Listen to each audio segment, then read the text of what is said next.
নমস্কাৰ এই মুহূৰ্তত আহি পৰিছে ৰাতিপুৱাৰ কেইবাটাও বিগ ব্ৰেকিং নিউজ। আজি হৈছে 23 মে। অৰুণোদয় আঁচনি 1250 টকা নহয় 3000 টকা সোমাব। অতি শীঘ্ৰে কৰক এই তিনিটা গুৰুত্বপূৰ্ণ কাম, নহ'লে আপোনাৰ বেংক একাউণ্টত অৰুণোদয় আঁচনিৰ টকা নাপাব। যদি আপুনি চৰকাৰী ঘৰৰ বাবে জিঅ'ৰিং কৰিছে, চৰকাৰী ঘৰৰ প্ৰথম কিছু টকা ৰিলিজ কৰাব সকলোৱে বেংক একাউণ্টত। যদি আপুনি আবেদন কৰিব পৰা নাই তেন্তে ভাল খবৰ। যদি আপোনাৰ ৰেচন কাৰ্ড আছে, লাভ কৰিব 6টা নতুন সামগ্ৰী, লগতে আপোনাৰ বেংক একাউণ্টত এককালীন 20,000 টকা সাহায্য লাভ কৰিব। PM কিষাণৰ প্ৰতিজন হিতাধিকাৰী বেংক একাউণ্টত 20,000 টকা ৰিলিজ কৰিব কেন্দ্ৰীয় চৰকাৰৰ ফালৰ পৰা। আত্মসহায়ক প্ৰতিজন মহিলাৰ বেংক একাউণ্টত 25,000 টকা সোমাব যদি আপুনি 10,000 টকাৰ চেক পাইছে। লগতে কেইবাটাও ৰাজনৈতিক খবৰৰ লগতে অৰাজনৈতিক খবৰ যুগুত কৰা হৈছে আজিৰ দিনটোত। গোটেই অসম তথা ভাৰতৰ বিভিন্ন প্ৰান্তৰ পৰা যুগুত হৈছে কেইবাটাও ডাঙৰ খবৰ। এনেবোৰ খবৰ নিতৌ পাই থাকিবলৈ চেনেলটি ছাবস্ক্ৰাইব কৰি ভিডিঅ'ত এটা লাইক কৰিবলৈ নাপাহৰিব। আজিৰ আমাৰ প্ৰথম সবাই গুৰুত্বপূৰ্ণ খবৰ হৈছে অসমবাসীৰ বাবে এটা ডাঙৰ খবৰ। অৰুণোদয় আঁচনি 1250 টকা নহয় 3000 টকা সোমাব। অতি শীঘ্ৰে কৰক এই তিনিটা গুৰুত্বপূৰ্ণ কাম, নহ'লে আপোনালোকৰ বেংক একাউণ্টত অৰুণোদয় আঁচনিৰ টকা চৰকাৰৰ ফালৰ পৰা প্ৰদান কৰিলেও আপুনি কিন্তু নাপাব। নম্বৰ 1, বেংক একাউণ্ট KYC সম্পূৰ্ণ কৰা। আপোনাৰ সংশ্লিষ্ট বেংক শাখাত গৈ অতি শীঘ্ৰে আপুনি KYC সম্পূৰ্ণ কৰক। নো ইউৰ কাষ্টমাৰ প্ৰক্ৰিয়াটো অতি শীঘ্ৰে সম্পূৰ্ণ কৰক। ইয়াৰ দ্বাৰা চৰকাৰী ধন একাউণ্টত সোমোৱাত পোনপটীয়াকৈ সহায় কৰে। যিসকল হিতাধিকাৰীয়ে এতিয়ালৈকে বেংকত গৈ KYC আপডেট কৰা নাই, অতি শীঘ্ৰে KYC কৰক। KYC নকৰিলে আপোনাৰ বেংক একাউণ্টত টকা আপুনি নাপাব। যিসকল হিতাধিকাৰী একাউণ্টত পোনপটীয়াকৈ টকা আগৰ পৰাই পাই আছে বা একাউণ্টৰ KYC আপডেট কৰা আছে, সেইসকলে কিন্তু কৰিব নালাগে। নম্বৰ 2, মোবাইল নম্বৰ সক্ৰিয় ৰখা। অৰুণোদয় আঁচনিৰ প্ৰপত্ৰ পূৰণৰ সময়ত যিটো মোবাইল নম্বৰ দিয়া হৈছে, সেই মোবাইল নম্বৰটো সদায় আপুনি ৰিচাৰ্জ কৰি সক্ৰিয় কৰি ৰাখিব। চৰকাৰী বাৰ্তা আৰু ধন জমা হোৱাৰ খবৰ এই নম্বৰটোত মেছেজযোগে আপুনি লাভ কৰি থাকিব। যদি কিবা কাৰণত মোবাইলটো পৰিৱৰ্তন কৰে তেনে ক্ষেত্ৰত চৰকাৰক জনাব লাগিব। সেয়েহে আপুনি ব্লকতকৈ যোগাযোগ কৰি নিশ্চয় আপোনাৰ মোবাইল নম্বৰটো আপুনি সলনি কৰি লৈ ল'ব পাৰিব। নম্বৰ 3, আধাৰ কাৰ্ড লিংক কৰা। এতিয়াৰ পৰা আধাৰ কাৰ্ড লিংক কৰা বাধ্যতামূলক। বেংক একাউণ্টৰ সৈতে আধাৰ কাৰ্ড সক্ৰিয়ভাৱে লিংক কৰক। ইয়াৰ উপৰিও নিজৰ নাম ঠিকনা আদি তথ্যবোৰ সম্পূৰ্ণকৈ শুদ্ধ হৈ থাকিব লাগিব। যদি মিছমেচ হয় তেনে ক্ষেত্ৰত আপোনাৰ বেংক একাউণ্টত অৰুণোদয় আঁচনিৰ টকা নাপাব। অৰুণোদয় আঁচনিৰ তালিকাত আপোনাৰ নাম অন্তৰ্ভুক্ত হৈ আছেনে? তালিকাত নাম থকা সত্ত্বেও যদি আপোনাৰ বেংক একাউণ্টত অৰুণোদয় আঁচনিৰ টকা নাপায়, এই তিনিটা গুৰুত্বপূৰ্ণ কাম কৰিব লাগিব, নহ'লে আপোনাৰ বেংক একাউণ্টত অৰুণোদয় আঁচনিৰ টকা ৰিলিজ কৰিলেও কিন্তু নোসোমায়। অৰুণোদয় আঁচনিৰ টকা কেতিয়া প্ৰদান কৰা হ'ব? 2 দিনতে অসমৰ মুখ্যমন্ত্ৰী ডক্টৰ হিমন্ত বিশ্ব শৰ্মাই ঘোষণা কৰা হ'ব কেতিয়া অৰুণোদয় আঁচনিৰ টকা ৰিলিজ কৰা হ'ব। এতিয়াৰ পৰা 1250 টকা নহয়, প্ৰতিগৰাকী হিতাধিকাৰী বেংক একাউণ্টত 3000 টকা ৰিলিজ কৰিব অসমৰ মুখ্যমন্ত্ৰী ডক্টৰ হিমন্ত বিশ্ব শৰ্মাই। তাৰ পিছত অসমবাসী ৰাজ্যিক জনসমাৰ পৰৱৰ্তী খুবেই গুৰুত্বপূৰ্ণ খবৰ, লগতে এটা ডাঙৰ খবৰ। ৰাজ্যৰ লাখ লাখ দৰিদ্ৰ পৰিয়ালৰ বাবে আহি গৈছে ভাল খবৰ। নতুনকৈ 15 লাখ লোকে লাভ কৰিব চৰকাৰী ঘৰ। যিসকল হিতাধিকাৰীয়ে চৰকাৰী ঘৰ পোৱা নাই, সেইসকল হিতাধিকাৰীৰ বাবে ভাল খবৰ দিছে অসমৰ মুখ্যমন্ত্ৰী ডক্টৰ হিমন্ত বিশ্ব শৰ্মাই। চৰকাৰী ঘৰ নোপোৱা প্ৰতিগৰাকী দৰিদ্ৰ হিতাধিকাৰীয়ে লাভ কৰিব নতুনকৈ চৰকাৰী পকী ঘৰ। শীঘ্ৰে কৰক আপুনি আবেদন। চৰকাৰী ঘৰ লাভৰ বাবে শীঘ্ৰে সাজু কৰক নথিপত্ৰ। ৰেচন কাৰ্ড, আধাৰ কাৰ্ড, পেন কাৰ্ড থাকিলে লাভ কৰিব চৰকাৰী ঘৰ। এইকেইখন নথিপত্ৰ আপোনাৰ আছেনে? তেনে ক্ষেত্ৰত আপুনি চৰকাৰী ঘৰ লাভ কৰিব।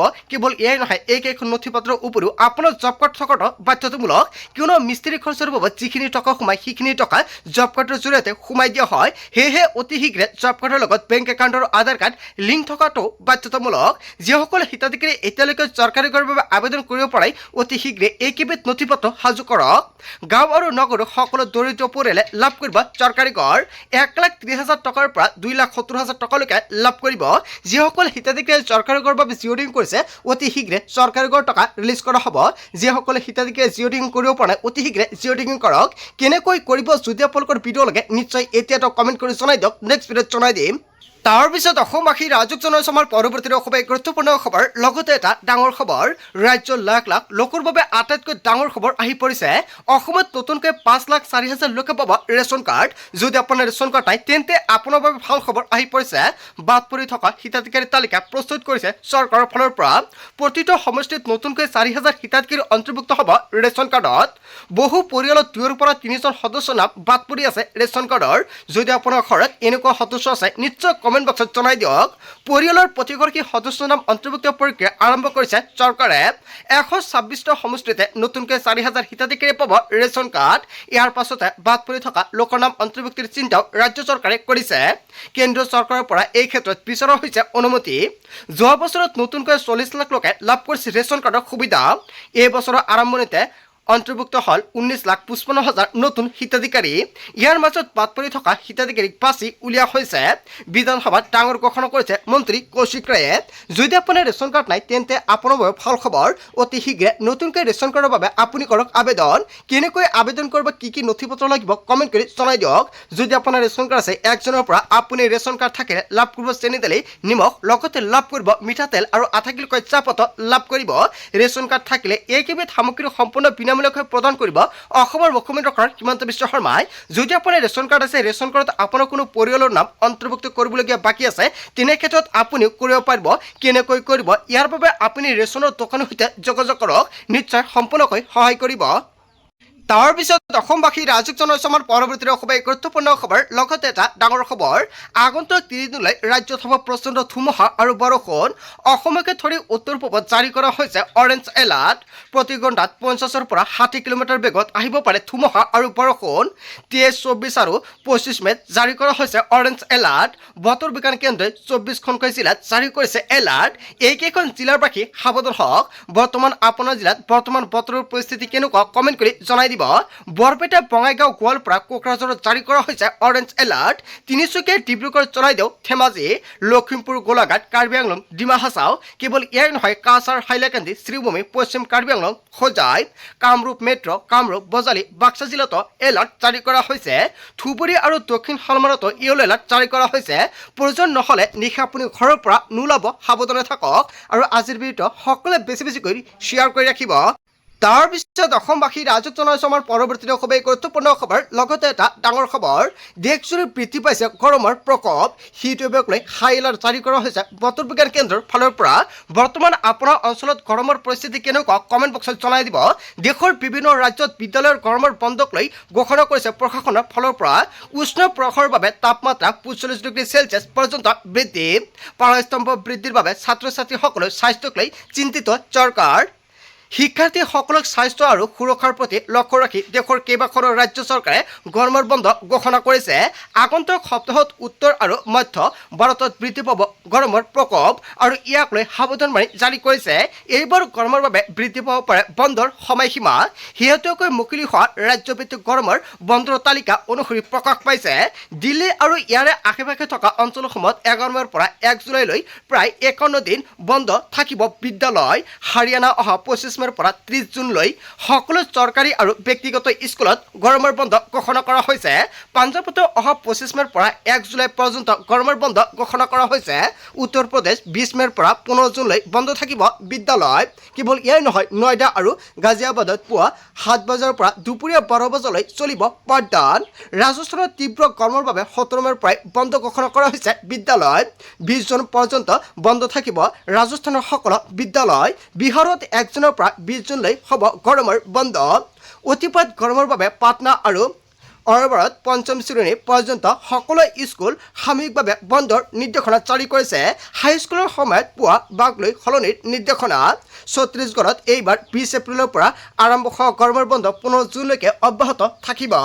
দক্ষিণৰ 2 ৰাজ্য তেলেংগানা আৰু অন্ধ্ৰপ্ৰদেশত 24 এপ্ৰিলৰ পৰাই চলি আছে গৰমৰ বন্ধ। 11 জুন পৰ্যন্ত চলিব এই 2 ৰাজ্যত গৰমৰ বন্ধ।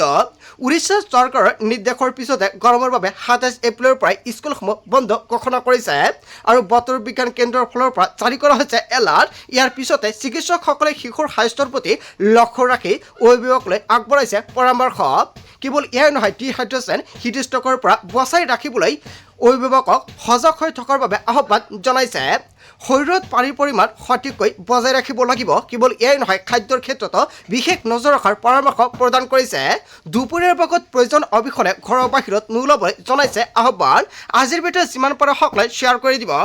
তাৰ পিছত অসমবাসী ৰাজক জনসভাৰ পৰৱৰ্তী খুবেই গুৰুত্বপূৰ্ণ খবৰ লগতে এটা ডাঙৰ খবৰ মূল্যবৃদ্ধিৰ জুয়ত এতিয়া জনতা জীয়াই থাকিবলৈ ভাবিব লগা হৈছে বিজেপিৰ অন্তৰ্ভুক্তসকলৰ মতে মোদীজী থাকিলেই হ'ল মূল্যবৃদ্ধি যিমান হয় হওক তেওঁলোকৰ মতলব নাই ভাৰতবৰ্ষৰ ইতিহাসত কাহানো নপোজা ঘটনা বৰ্তমান দেখা দিছে কোনোৱে প্ৰধানমন্ত্ৰীয়ে তেল কমকৈ খাবলৈ কোৱা দেখিছেনে নিৰ্বাচনৰ আগত আৰু এতিয়া কথা সলনি হৈছে বিজেপিৰ মূল্যবৃদ্ধি সন্দৰ্ভত বিজেপিক কটাক্ষ কৰিছে কংগ্ৰেছৰ বিধায়ক জয়প্ৰকাশ দাসে তাৰ পিছত অসমবাসী ৰাজক জনসভাৰ পৰৱৰ্তী খুবেই গুৰুত্বপূৰ্ণ খবৰ লগতে এটা ডাঙৰ খবৰ গাঁৱত মূল্যবৃদ্ধি হোৱা নাই যি হৈছে চহৰত হৈছে আন এটা ডাঙৰ মন্তব্য কৰিছে বিজেপিৰ ফালৰ পৰা গাঁৱৰ ৰাইজে কোনো চিন্তা কৰিবলগীয়া একোৱেই নাই ভালদৰে আছে গাঁৱৰ ৰাইজে মূল্যবৃদ্ধি কেৱল চহৰতহে হৈছে হয় আচলতে বিজেপিৰ ফালৰ পৰা যিটো মন্তব্য কৰা হৈছে জনতাই কি ক'ব মূল্যবৃদ্ধিক লৈ এনেকুৱাকৈ তাচ্ছিল্যসূচক মন্তব্য কৰিছে বিজেপিৰ বিধায়ক ৰমাকান্ত দেউৰীয়ে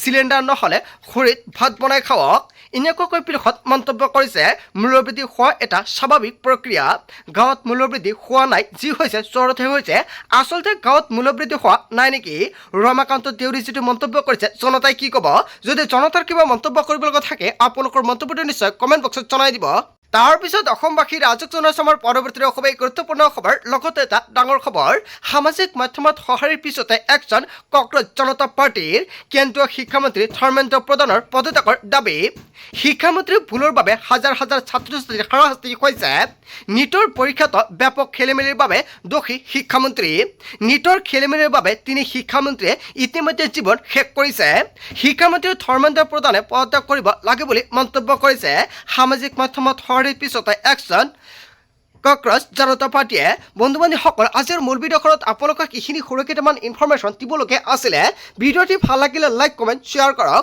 চ' থেংক ইউ ফৰ ৱাচিং ফুল ভিডিঅ'